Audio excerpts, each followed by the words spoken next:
Salve, salve, queridíssimos alunos! Saibam que é uma honra e grande alegria estar aqui com vocês para o nosso primeiro encontro, o nosso primeiro passo rumo à prova da aprovação.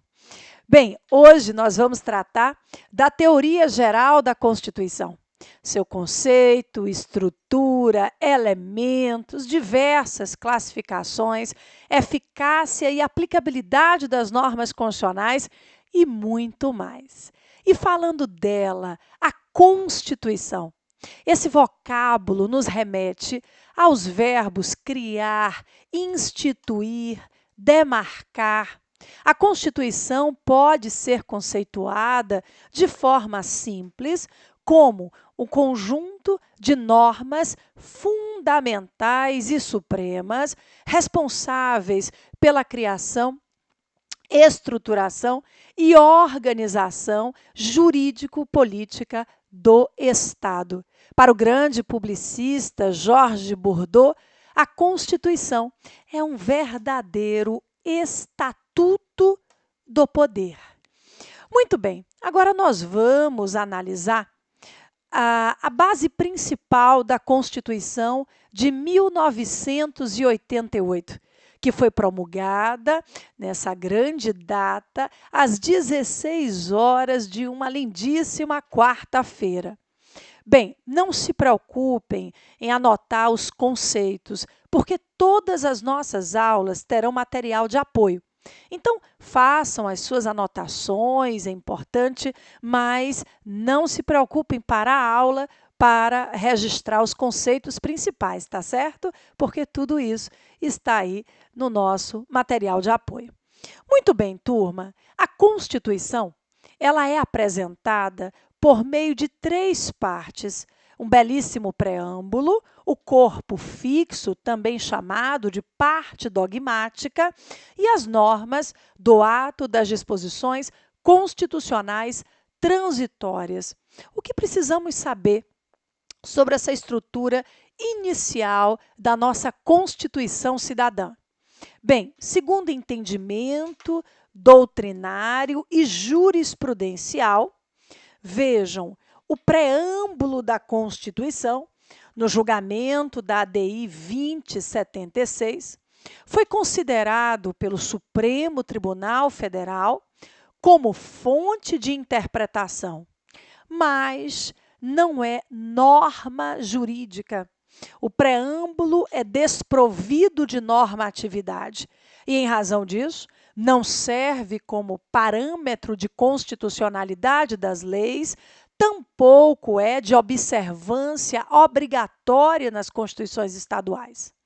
Vejam, as constituições dos estados podem ser promulgadas tendo um preâmbulo para apresentá-las ou não. Então, é uma opção de acordo com a autonomia do Estado-membro. Mais uma vez, o preâmbulo traz valores, princípios importantes, é fonte de interpretação, mas é desprovido de normatividade. Com isso, o preâmbulo não serve como parâmetro de controle de constitucionalidade das leis, tampouco é de observância, de reprodução obrigatória nas constituições estaduais, que podem até ser apresentadas por meio de um preâmbulo, mas essa é uma opção do constituinte estadual e não uma obrigação jurídica. Bem, com isso, a nossa Constituição propriamente dita é formada por normas que estão no corpo fixo e as normas no ato das disposições constitucionais transitórias. Vejam, por que essa separação, se todas são normas constitucionais? Vejam, para muitos autores, as normas do ADCT foram criadas para aplainar a passagem da Constituição anterior com a chegada da nova Constituição. São normas, muitas delas, com eficácia exaurível com o tempo. E, com isso, não se justificava a sua colocação no corpo fixo da Constituição. Vou dar 2 exemplos. O artigo 2º determinou a realização de um plebiscito no ano de 1993 para que decidíssemos se queríamos viver num país republicano, monárquico ou presidencialista ou parlamentarista. Esse plebiscito foi realizado no dia 21 de abril de 1993. Pronto, né? Essa norma, o artigo 2º do ADCT, esgotou a sua normatividade. Por isso, o caminho melhor era realmente deixar esse dispositivo no corpo das normas transitórias. Se a gente analisar a criação de novos estados brasileiros, a extinção de territórios, tudo isso encontramos no ato das disposições constitucionais transitórias. Vejam, como exemplo, temos o artigo 14 do ADCT, que transformou os territórios federais de Roraima e do Amapá em estados federados. Vejam, o artigo 15 extinguiu o território de Fernando de Noronha e o reincorporou ao estado de Pernambuco. Essas normas também esgotaram seus efeitos jurídicos, exauriram, né, com o tempo. Daí, né, a desnecessidade de colocar esse grupo de normas no corpo fixo da Constituição. Mas atenção, porque em termos de hierarquia normativa, a nossa Constituição, esse conjunto das normas fundamentais e supremas, as nossas normas são formadas pelo corpo fixo e pelas normas do ADCT. Por favor, não deixem de registrar. Não há hierarquia entre as normas do corpo fixo e as normas do ato das disposições constitucionais transitórias.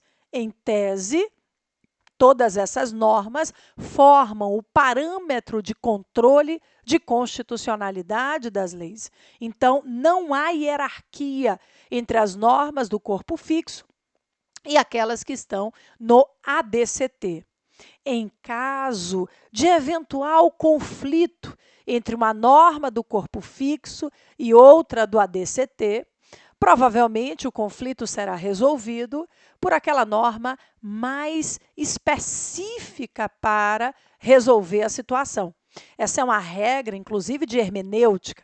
Se estamos, não é, no mesmo diploma normativo, uma lei mais específica afasta a geral. Mas, de fato, não há hierarquia entre as normas do corpo fixo e aquelas que se encontram no ADCT.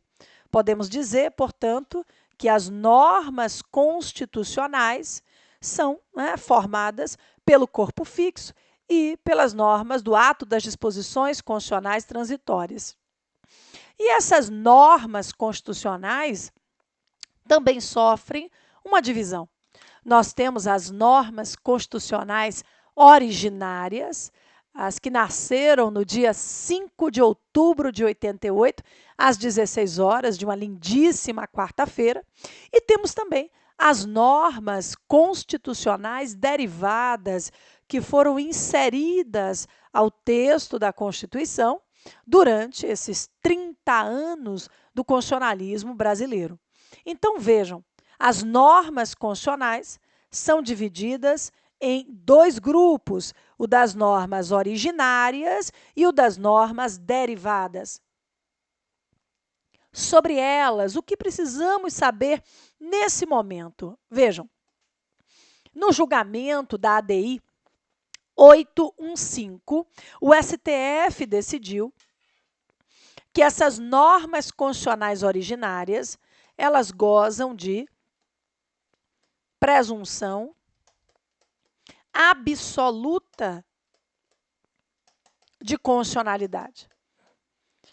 As normas nascidas no 5 de outubro de 1988 sejam elas do corpo fixo ou do ADCT, essas normas gozam de presunção absoluta de constitucionalidade. Não podem ser declaradas inconstitucionais. Por ocasião desse julgamento, o Supremo afastou a teoria de um jurista alemão, Otto Barhoff, para quem seria possível declarar a inconstitucionalidade dessas normas originárias em face do direito natural.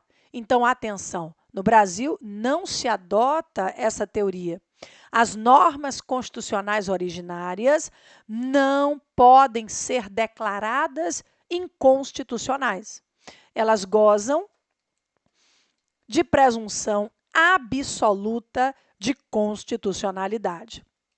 Bem, agora as normas constitucionais derivadas, as nossas emendas constitucionais e as normas infraconstitucionais. Então, vamos lá?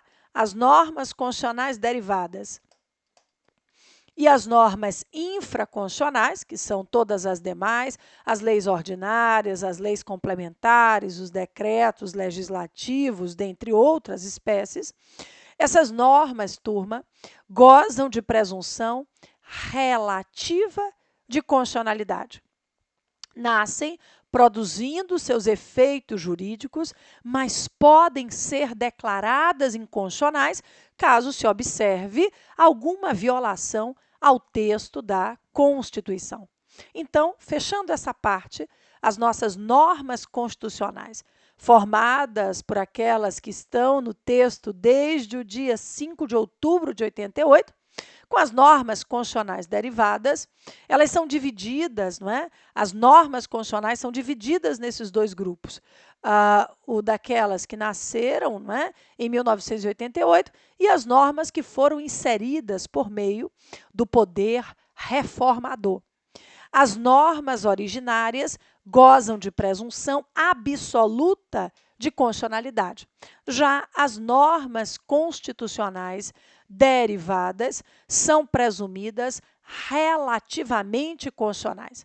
Nascem produzindo seus efeitos jurídicos, mas podem e devem ser declaradas em sentido contrário, caso se observe alguma violação ao texto da Constituição.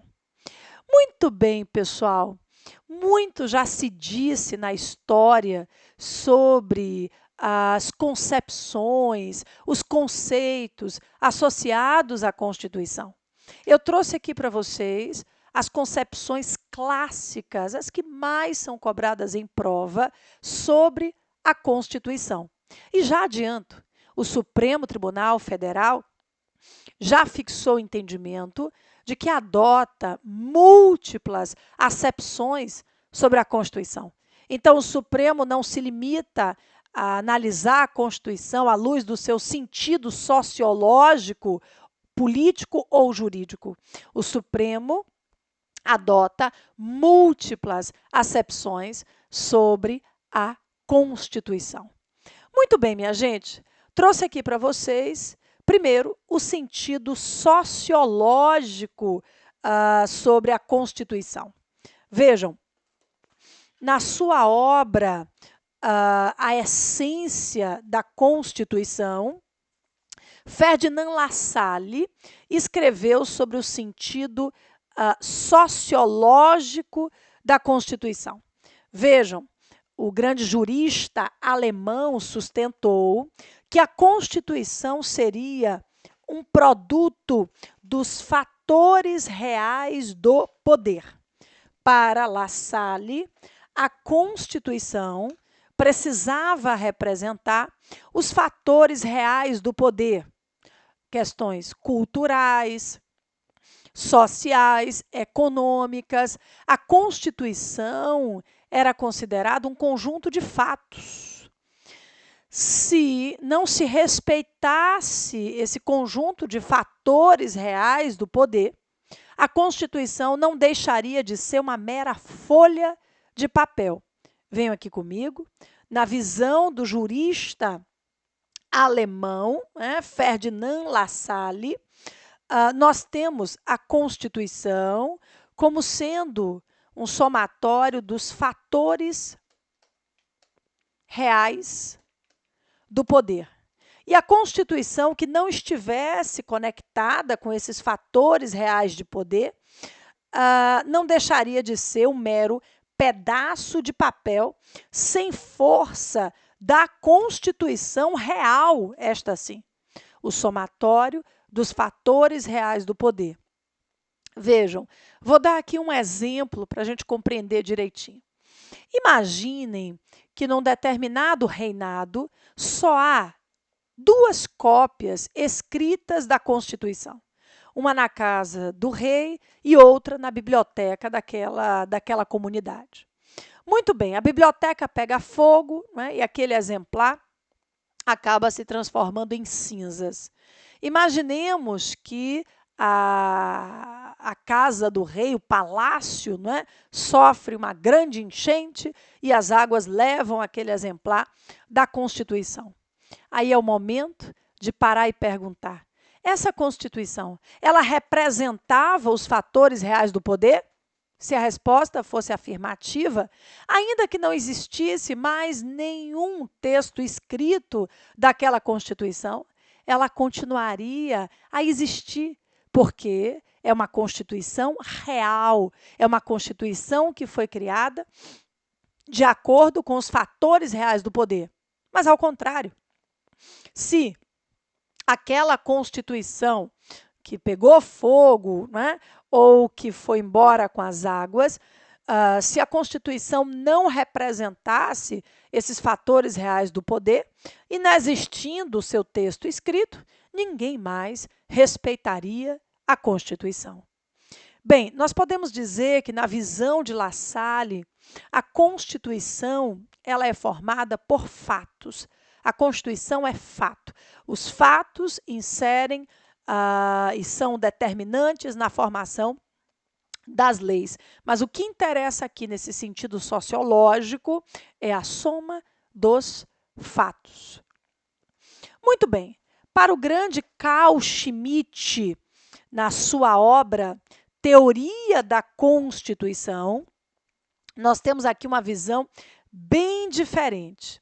Para Schmitt, a Constituição deveria representar uma decisão política fundamental.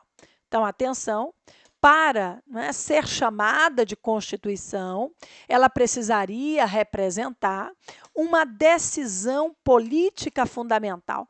E o que vem a ser a decisão política fundamental? São aquelas normas que estruturam o Estado, normas relativas a formas de governo, a sistemas de governo, ou seja, normas da estrutura principal do país. Para Carl Schmitt, se outras normas que não representassem essa estrutura principal estivessem no texto da Constituição, não seriam chamadas de Constituição, mas sim de leis constitucionais. Então, prestem bastante atenção. De acordo com esse sentido político, nós tínhamos essa separação. A Constituição, propriamente dita, a decisão política fundamental, e as chamadas leis constitucionais. As leis constitucionais, que, muito embora integrassem o texto da Constituição, eram absolutamente dispensáveis na visão de Schmitt, por não representarem essa decisão política fundamental. Vejam, aqui nós temos a semente que divide as normas constitucionais em materialmente constitucionais e formalmente constitucionais. As normas materialmente constitucionais representam essa decisão política fundamental, consideradas por Schmitt a verdadeira Constituição. Tudo aquilo que estivesse no corpo escrito de uma Constituição, mas não representasse essa decisão política fundamental, não deixaria de ser meramente formal, ou seja, seriam leis constitucionais que formalmente estariam na Constituição, mas que não representam a Constituição. A gente pode aqui dizer que Schmitt plantou, Schmitt plantou a semente entre normas materialmente constitucionais e formalmente constitucionais. Vejam, essa classificação de normas constitucionais, a gente nota do artigo 178 da Carta do Império, de 1824, que dizia que tudo aquilo que representasse uma decisão política fundamental só poderia ser alterado por meio de emendas constitucionais, um processo mais dificultoso para a sua alteração. Mas aquilo que não representasse a decisão política fundamental, as características principais do Estado, poderia ser alterado facilmente por meio de um processo simplificado. Então, turma, atenção, na visão de Carl Schmitt, a Constituição é aquilo que tem valor de Constituição, por meio da decisão política fundamental. Então, atenção, para La Salle, a Constituição é um somatório de fatos. Para Schmitt, Constituição é só aquilo que tem valor de Constituição, aquilo que representa a decisão política fundamental. E aí, vejam, para Kelsen, na sua festejada obra Teoria Pura do Direito, não interessa a decisão política fundamental, não interessam os fatos, não interessam questões históricas, políticas, culturais. A Constituição, segundo Kelsen, é uma norma pura, imperativa. Ela é a Constituição porque ela foi criada por um processo diferenciado e goza de imperatividade. Venham aqui comigo, olha só. Em A Teoria Pura do Direito, Kelsen reconheceu que a Constituição é um conjunto de normas jurídicas prescritivas de condutas humanas devidamente estruturadas e hierarquizadas, a pirâmide que leva inclusive o nome do Kelsen, devidamente estruturadas e hierarquizadas no ordenamento escalonado que encontra, olha aqui, vou colocar o coração que representa a Constituição, que encontra seu fundamento jurídico de validade, definitivo e último na norma fundamental, ponto de convergência de todas as normas integrantes do sistema jurídico e fundamento de validade de toda a estrutura normativa. Vejam, é possível extrairmos, segundo Kelsen, do vocábulo Constituição, dois sentidos, pessoal. Vejam, o sentido lógico, jurídico, então, atenção, o sentido lógico, jurídico, que significa a norma hipotética fundamental, que não é posta, mas sim pressuposta. Essa norma hipotética fundamental, turma, ela é responsável pelo comando obedeçam à Constituição. Mas tem outro sentido também, o sentido jurídico positivo. Vejam, o outro sentido é o jurídico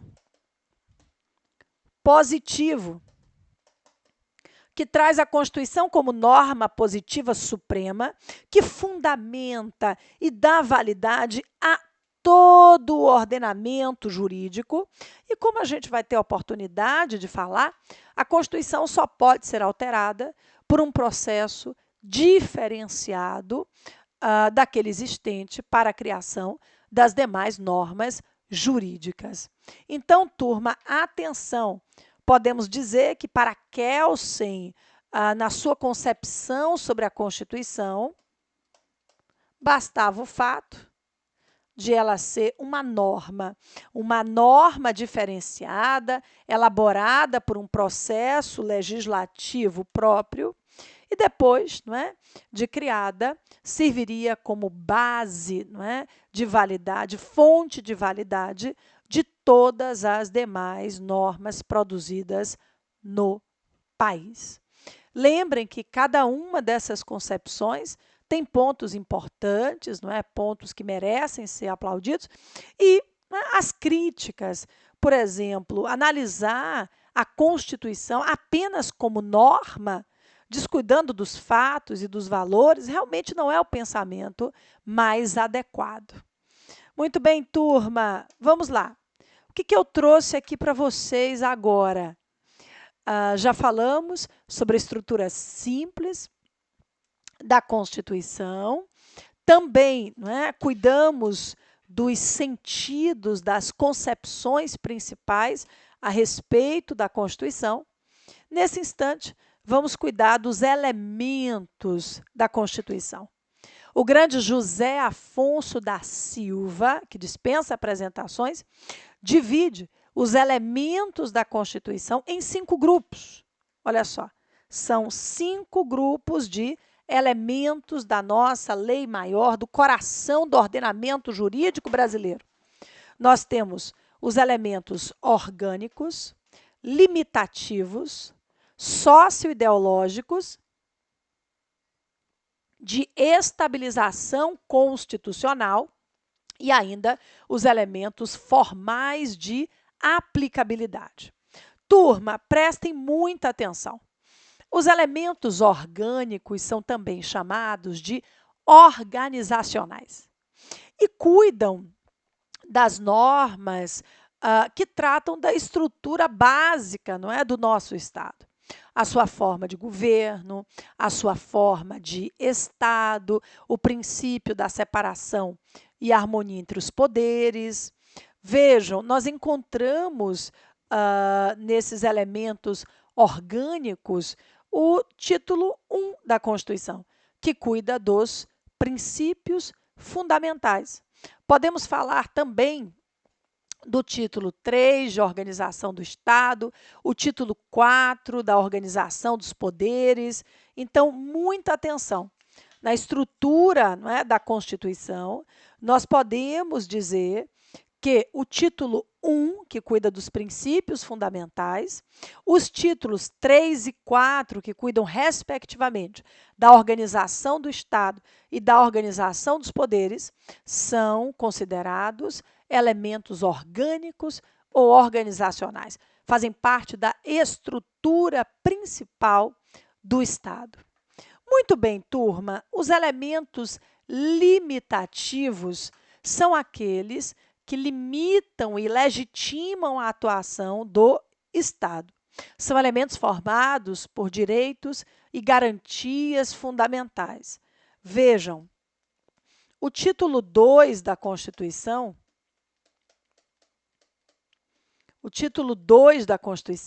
é formado por uma série de elementos limitativos. Atenção, nós temos no título 2 várias divisões, não é? Entre os direitos e as garantias fundamentais. Do título 2, no capítulo 1, nós temos os direitos e garantias individuais e coletivos. No capítulo 2, os direitos sociais. Depois, nacionalidade, direitos políticos e partidos políticos. Todos, né, esses elementos fazem parte dos elementos limitativos, com a exceção, vejam, do capítulo 2, do título 2. Os direitos sociais entram no grupo dos elementos socioideológicos, os elementos que reconhecem a importância do desenvolvimento social, são dispositivos que marcam o estado do bem-estar social. Então, a gente tem aqui o capítulo 2 do título 2, o título que cuida da ordem da ordem econômica compromissória, da ordem social, também entram nesse conjunto, não é, de elementos socioideológicos. Tranquilo, minha gente? De verdade? Muito bem, eu encerro esse primeiro bloco agora, mas daremos seguimento à análise da matéria no bloco seguinte. Não saia daí, não.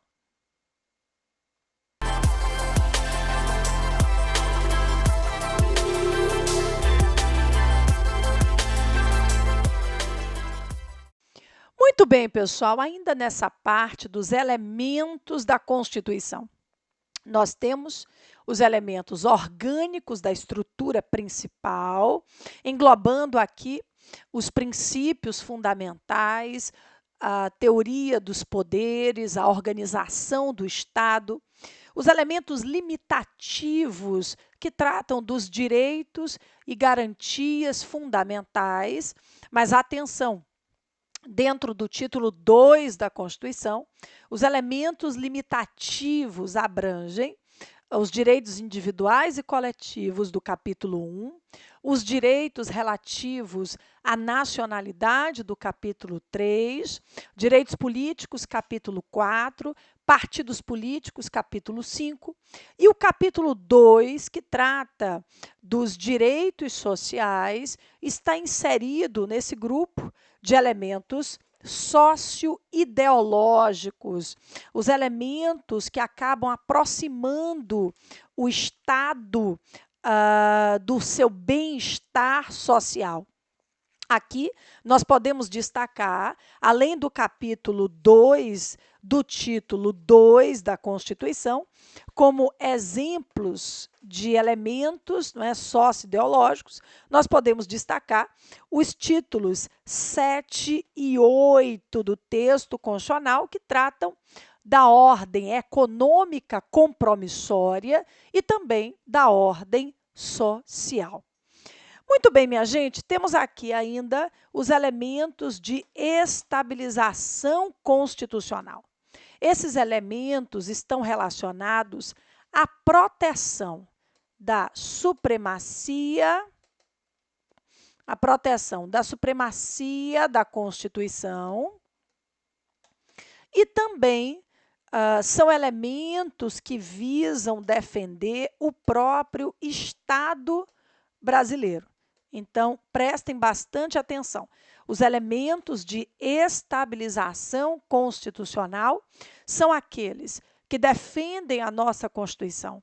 Exemplos: o artigo 102, inciso 1, a linha A, diz ser da competência do Supremo processar e julgar uma ação direta de inconstitucionalidade. O artigo 60 protege a Constituição. O artigo 60 trata do processo de reforma do texto, um processo mais rigoroso, mais difícil do que o existente para a elaboração das demais normas jurídicas. Isso tudo visando, né, preservar a Constituição. Bem, mas dentro desses elementos de estabilização constitucional, nós encontramos também os mecanismos de defesa do Estado. O estado de defesa, o estado de sítio, não é? A proteção ao nosso país. Bem, os elementos formais de aplicabilidade estão associados a normas da Constituição que têm um prazo específico para produzir efeitos, que têm eficácia, por exemplo, imediata. Quando a gente faz a leitura do artigo 5º, parágrafo 1º, verifica que o texto afirma que os direitos e garantias individuais têm aplicação imediata. Então, é um dispositivo que representa esse elemento formal de aplicabilidade. Muito bem, turma, atenção. Agora, nós vamos conversar, ainda nessa parte da teoria geral, sobre outro tema, cobrado com muita frequência nas provas: a aplicação, né, e a eficácia das normas constitucionais, ou a eficácia e aplicabilidade das normas da Constituição. Como vimos, não há hierarquia entre as normas constitucionais. estejam elas no corpo fixo ou no ADCT. Mas há diferenças. Acabamos de ver, inclusive, os elementos, não é? Que se diferem essas normas. E agora nós vamos ver a potencialidade da produção dos seus efeitos jurídicos e os efeitos, não é, propriamente ditos. Vejam, nós temos 3 categorias principais de normas quanto à sua eficácia e aplicabilidade. A divisão tripartida é feita pelo professor José Afonso da Silva, não é uma divisão recente. Essa classificação ela é ainda da década de 60, não é? O finalzinho, não é? Da década de 60, mas é a principal classificação sobre o tema. Vejam, o grande constitucionalista José Afonso da Silva divide as normas constitucionais em 3 grupos. Me acompanhe. As normas de eficácia plena, as de eficácia contida, as de eficácia limitada ou reduzida. Mais uma vez, não esqueçam que não estamos aqui falando de nenhuma relação de hierarquia. Não há distinção de hierarquia entre essas normas. São todas normas constitucionais, mas que se diferenciam. Vejam, apesar de ser uma classificação tripartida, eu costumo dividi-la em 2 grupos. Venham aqui comigo. O grupo das normas de eficácia plena e o das normas de eficácia limitada ou reduzida. Pessoal, prestem muita atenção aqui. As normas de eficácia plena e contida, elas são autoaplicáveis. Elas começam a produzir os seus efeitos jurídicos desde a sua entrada em vigor. São normas que se bastam numa classificação antiga de Pontes de Miranda, a gente pode dizer que são normas bastantes em si.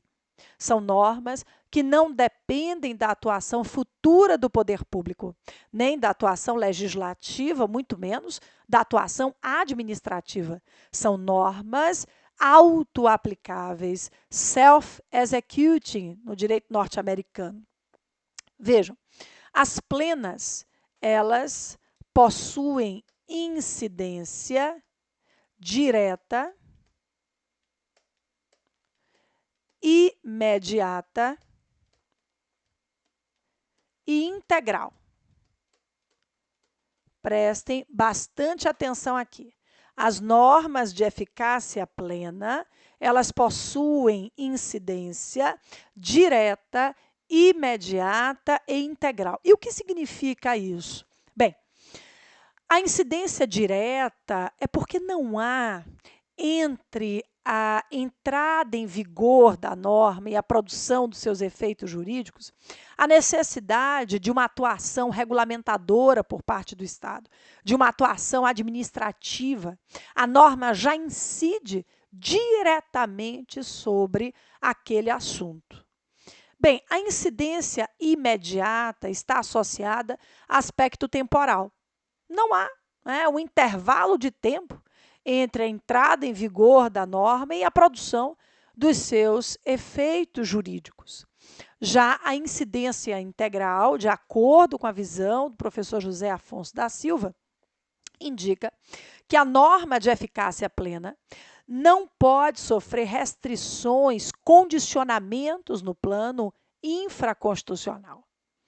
Vejam, o artigo 1º da Constituição diz o seguinte: a República Federativa do Brasil, formada pela união indissolúvel dos estados, Distrito Federal e municípios, constitui-se em Estado democrático de direito e tem como fundamentos soberania, cidadania, dignidade da pessoa humana, valores sociais, do trabalho, da livre iniciativa e o pluralismo político. Bem, essa norma, o artigo 1º da nossa Constituição, é tipicamente de eficácia plena. É uma norma autoaplicável. Ela apresenta características do Estado brasileiro que não precisam de regulamentação infraconstitucional para que possam produzir seus efeitos jurídicos, não. Vejam, a forma de governo é a republicana, a forma de Estado é a federativa. E na federação, diz o artigo 1º da Constituição, não se admite o direito de secessão, o direito de desfazimento do vínculo, não é? De separação. Aqui encontramos também os fundamentos da República Federativa em normas de eficácia plena, soberania, cidadania, dignidade da pessoa humana, valores sociais do trabalho, da livre iniciativa e o pluralismo político. Muito bem. Outro exemplo de norma de eficácia plena é o artigo 2º, que diz que são poderes da União independentes e harmônicos entre si, legislativo, executivo e judiciário. Ou seja, não há necessidade de uma lei para que a gente saiba que esse é o sistema, não é, de divisão dos poderes estatais. O artigo 5º, inciso 3, diz que ninguém será submetido a tortura ou a tratamento desumano ou degradante. Outra norma de eficácia plena. Bem, meus caros, mas nós temos as normas de eficácia contida, que são parecidas com as plenas. Vejam, as normas contidas são auto-aplicáveis, produzem seus efeitos jurídicos desde a entrada em vigor. Vejam, as normas contidas, elas têm a incidência, as normas contidas têm também a incidência direta e a incidência imediata, mas se diferem das plenas pela incidência não integral. Prestem bastante atenção. A norma de eficácia contida não precisa, para começar a produzir seus efeitos jurídicos, nem de lei, nem de atuação administrativa por parte do poder público. A norma contida, ela é auto-aplicável. Ela também tem uma incidência imediata. Não há lapso temporal entre a sua entrada em vigor e a produção dos seus efeitos jurídicos. Isso ocorre de forma imediata. Mas a norma de eficácia contida, ela tem uma incidência não integral, justamente por quê? Porque é plenamente possível que ela sofra restrições no plano infraconstitucional. Vejam, o artigo 5º, inciso 13 da Constituição, diz: é livre o exercício de qualquer trabalho, ofício ou profissão, vírgula, atendidas as qualificações profissionais que a lei estabelecer. Bem, nós temos nesse dispositivo, claramente, a liberdade profissional.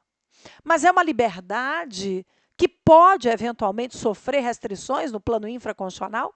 Sim, aconteceu com os advogados, não é? O bacharel em direito precisa se submeter a uma prova do exame de ordem para que possa estar habilitado a advogar. Então, vejam, essa norma ela é autoaplicável, mas ela prevê a possibilidade de restrição no plano infraconstitucional. Outro exemplo, artigo 93, inciso 9 da Constituição. O texto diz que todas as decisões do judiciário devem ser bem fundamentadas, que as audiências devem ser públicas. Aí vem uma parte em que o 93, inciso 9 diz: podendo a lei restringir as audiências às partes ou seus advogados de acordo, né, com o interesse naquela situação. Não faz sentido que a audiência de divórcio litigioso, em que se discute muitas questões sensíveis, né, sobre a família, não faz sentido que as portas do judiciário fiquem abertas. Então, turma, a norma de eficácia contida, ela é autoaplicável, ela não depende de lei para começar a produzir os seus efeitos jurídicos, mas ela pode sofrer condicionamentos no plano infraconstitucional ou até mesmo condicionamentos por outra norma da Constituição. Outro ponto importante aqui, nós vamos tratar, né, futuramente do mandado de injunção, da ação direta de inconstitucionalidade por omissão. Essas duas ações surgiram em 1988 para defender o constitucionalismo brasileiro da síndrome da inefetividade das normas constitucionais. A minha pergunta simples, e já falo a resposta, é a seguinte: as normas de eficácia contida precisam da atuação do mandado de injunção ou da ação direta de inconstitucionalidade por omissão, pessoal? Não. As normas de eficácia contida, elas são autoaplicáveis.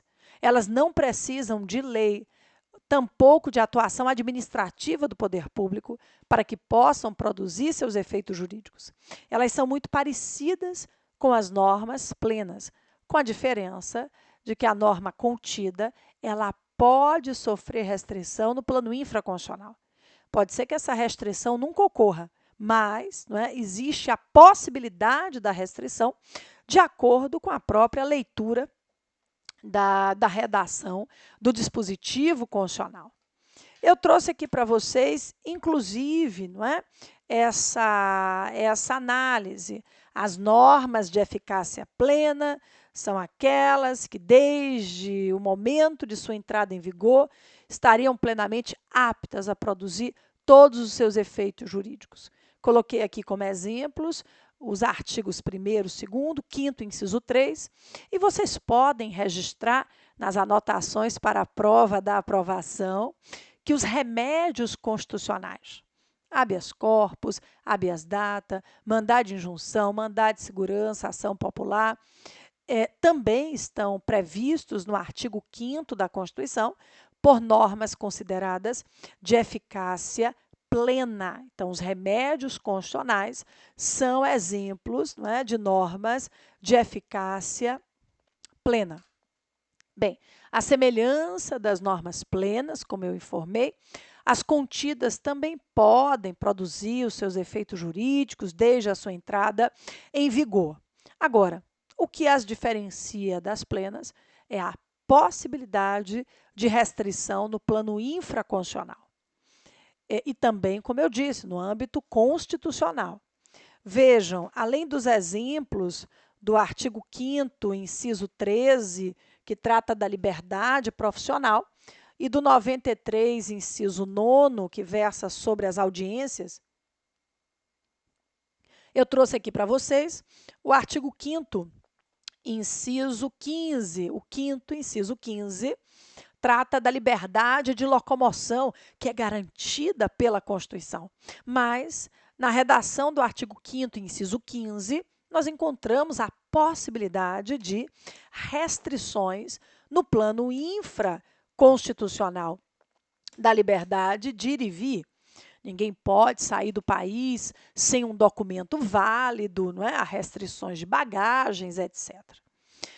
Turma, agora nós vamos falar de um outro grupo de normas, as normas chamadas de eficácia limitada ou reduzida. Essas normas, classicamente, são consideradas não autoaplicáveis. As normas de eficácia limitada ou reduzida dependem de atuação futura do poder público para que possam produzir os seus efeitos jurídicos máximos. Não quer dizer que elas não produzem efeitos jurídicos, atenção. Não há na Constituição norma desprovida de efeitos jurídicos. A gente vai falar melhor sobre isso daqui a pouco. Mas, numa escala de graus de produção de efeitos jurídicos, a gente pode dizer que as normas de eficácia limitada estão no patamar diferente das normas de eficácia plena e contida, já que essas normas elas precisam de atuação futura do poder público para produzir o máximo dos seus efeitos. Vejam, a incidência dessas normas já é diferente, não é incidência direta, e sim indireta. A questão dos efeitos, temporais, indica que essas normas têm incidência mediata. E, além disso, não integral, normas que podem sofrer restrições no plano infraconstitucional. Turma, prestem bastante atenção aqui. Essas normas de eficácia limitada, elas são divididas em dois grupos. O grupo das normas programáticas e o das normas institutivas ou organizatórias. As programáticas são aquelas que criam metas, programas, diretrizes, normalmente na área social. Vejam, o artigo 196 da Constituição diz que saúde é direito de todos e dever do Estado e será prestada mediante programas de integração do governo federal, estadual, distrital. Ou seja, a saúde ela tem um nítido conteúdo programático na forma desse artigo 196. Claro, é inegável que a saúde é um direito fundamental, mas um direito que no artigo 196 está protegido por uma norma de conteúdo programático, ou seja, é preciso a atuação futura do poder público para que essa norma possa produzir os seus máximos efeitos. Não adianta apenas a Constituição dizer que saúde é direito fundamental. É preciso vontade de Constituição para levar esse projeto estatal à frente. O artigo 205 diz que a educação é também direito de todos, dever do Estado, e será realizada mediante programas de integração dos nossos governos. Bem, é mais um exemplo de norma de eficácia limitada de conteúdo programático. Norma da Constituição em que se estabelece programas, metas, diretrizes que precisam de atuação por parte do poder público. Bem, as normas de eficácia limitada ou reduzida de conteúdo institutivo ou organizatório são aquelas que criam funções, órgãos que dependem da atuação futura do poder público para que possam produzir os seus efeitos essenciais. Vejam, se a gente abrir o artigo 112 da Constituição, vai encontrar a lei disporá sobre a Constituição, investidura, jurisdição, competência, garantias e condições de exercício dos órgãos da Justiça do Trabalho. O artigo 112, esse é o 113 que eu li. O 112 diz: a lei criará varas da Justiça do Trabalho, podendo nas comarcas não abrangidas por sua jurisdição atribuí-la aos juízes de direito. Então, artigos 112 e 113 representam exemplos de normas de eficácia limitada de conteúdo institutivo ou organizatório. Outro exemplo, parágrafo 1º do artigo 134, lei complementar organizará a Defensoria Pública. O artigo 93, caput, lei complementar de iniciativa do Supremo Tribunal Federal, disporá sobre o Estatuto da Magistratura. Bem, percebam, as normas de conteúdo programático são mais sociais. As normas institutivas ou organizatórias criam órgãos, funções e institutos que dependem da atuação futura do poder público para que possam produzir os seus efeitos, se tornar reais. Lembrem que o mandado de injunção e a ADO, e a gente vai estudar mais na frente, mas já adianto, o mandado de injunção e a ADO são ações constitucionais que normalmente se dirigem às normas de eficácia limitada, normas que dependem de atuação futura por parte do poder público.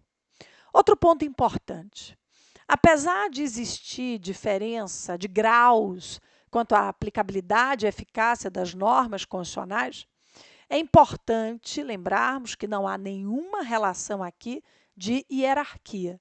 Todas são normas da Constituição, estão no topo do ordenamento jurídico e não se subordinam entre si. Bem, boa parte da doutrina sustenta que nós teríamos aqui uma eficácia negativa das normas constitucionais. Então, todas as normas constitucionais, não interessa se plenas, contidas ou limitadas, produziriam efeitos jurídicos mínimos. Que efeitos seriam esses? Venham aqui comigo. Olha só. Sobre a teoria da eficácia negativa das normas constitucionais, olha só, sobre a teoria da eficácia negativa das normas constitucionais, nós temos o seguinte: todas as normas da Constituição, não interessa se classificadas como plenas, contidas ou limitadas, estão plenamente aptas a produzir 3 efeitos jurídicos. Anotem aí. Todas elas servem como parâmetro de controle de constitucionalidade, então, atenção, todas as normas, sejam elas plenas, contidas ou limitadas, servem como parâmetro de controle de constitucionalidade. Todas essas normas servem como base para recepção ou não recepção das normas anteriores, e todas elas servem como fonte de interpretação. Então, muita atenção, pessoal. Há efeitos jurídicos que todas as normas constitucionais estão plenamente aptas a produzir. Não interessa se normas plenas, contidas ou limitadas. Todas elas produzem pelo menos 3 efeitos jurídicos. Todas servem como parâmetro de controle de constitucionalidade, todas servem como parâmetro para recepção ou não recepção das normas anteriores à Constituição, e todas servem como fonte de interpretação. Bem, eu trouxe um trechinho a respeito das normas de eficácia limitada.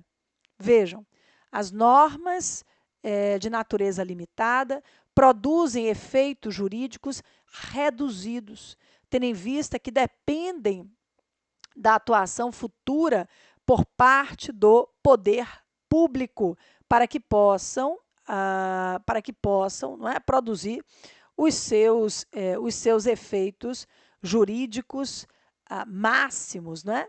Bem, prestem bastante atenção. Essas normas, como eu disse, né, essas normas, elas são, né, divididas nesses 2 grupos, né, o grupo das normas programáticas e o grupo das normas institutivas ou organizatórias.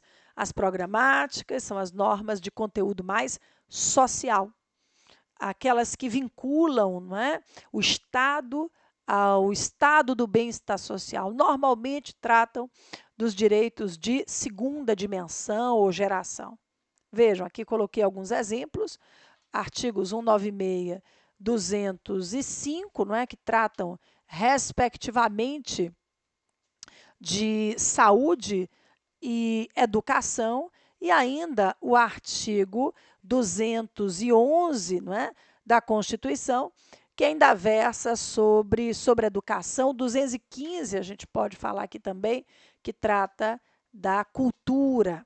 E as outras normas, não é, precisam de legislação futura para que possam produzir seus efeitos no que tange a serviços, órgãos e institutos. Muito bem, minha gente queridíssima, que bom estar aqui com vocês, não é, para participar desse caminho para a prova da aprovação. No próximo bloco, nós vamos continuar falando da teoria da Constituição, cuidaremos, não é, da classificação, da tipologia, quanto à origem, quanto à alterabilidade, quanto ao conteúdo. Vamos conversar sobre as classificações genéricas e também classificar a Constituição de 1988, o coração do ordenamento jurídico brasileiro. Bem, aguardo vocês já, não saiam daí não.